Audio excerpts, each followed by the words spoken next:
Hi, folks. It's Emma Grace of Africa Hopes in Christ, seeking to move Africans from financial dependency to self-sufficiency, thus closing the gap between the present large poor and the few super rich in our society, starting in Sierra Leone, West Africa, with scholarships and business partnerships, creating fruitful careers and businesses.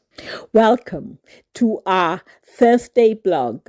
Today we're going to consider the greatness of Africa before the Europeans came.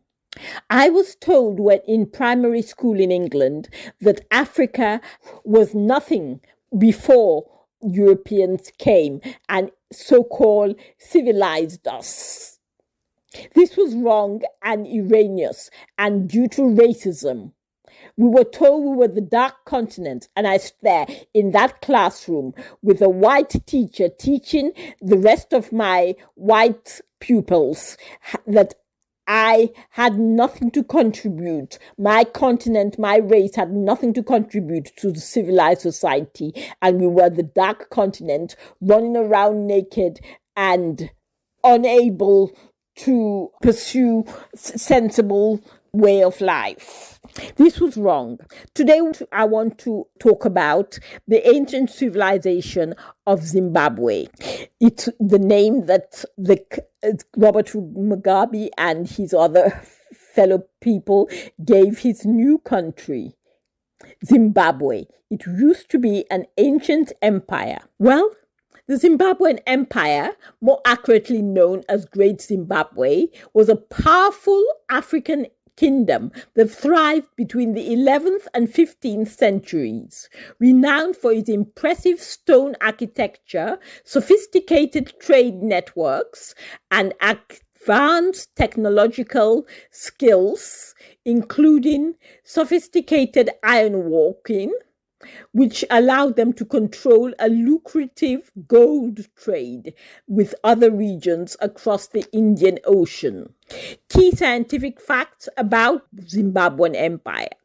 There were advanced building techniques. The most striking feature of the Great Zimbabwe is massive stone structures built without mortar using a technique called dry stone masonry, demonstrating a high level of engineering knowledge and planning. They also had extensive trade routes. The empire was deeply integrated in the Indian Ocean trade network, exchanging gold, ivory, and iron for goods like glass beads, ceramics, and metalwork from distant civilizations like China and Persia.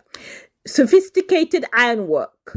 Archaeological evidence indicates that the Zimbabweans had mastered iron smelting and forging, allowing them to produce tools and weapons that facilitated their trade and defense capabilities.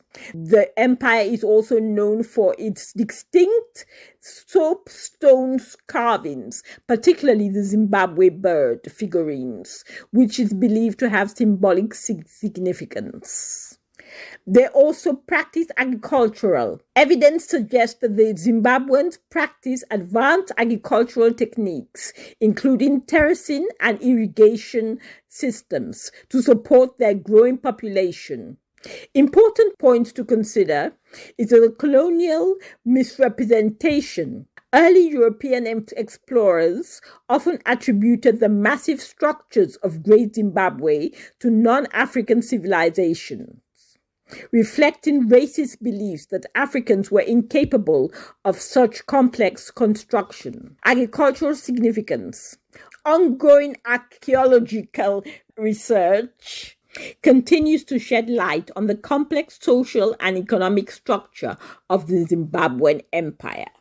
Yes, we were indeed great before the Europeans came, and we will be great again, now that we are forging on to get our independence back in a real way.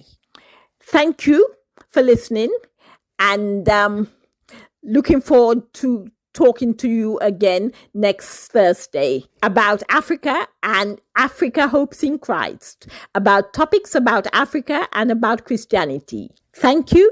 And if this post resonates with you, please go into our website, africahopesinchrist.org, and donate to our causes. Thank you. Africa Hopes in Christ, Emma Grace, signing off.